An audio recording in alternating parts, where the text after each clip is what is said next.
Знаете ли, че съдбата на средновековна България често е била кована буквално в огнените ковачници на местните майстори?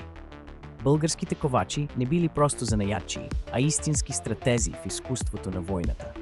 Техните умели ръце създавали мечове, копия, брони и стрели, които играели ключова роля за успеха на българската армия в решаващи битки срещу византийци, кръстоносци и османци. Особено прочути били сабите и кривите мечове, ятагани, изработени с уникални техники, съчетаващи издръжливост и лекота.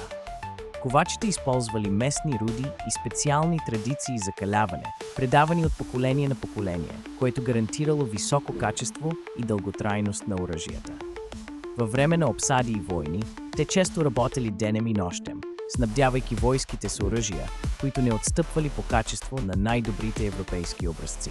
Благодарение на техния талант и трудолюбие, българската бойна слава се разнасяла из цяла Европа, а майсторството на ковачите се превърнало в символ на национална гордост.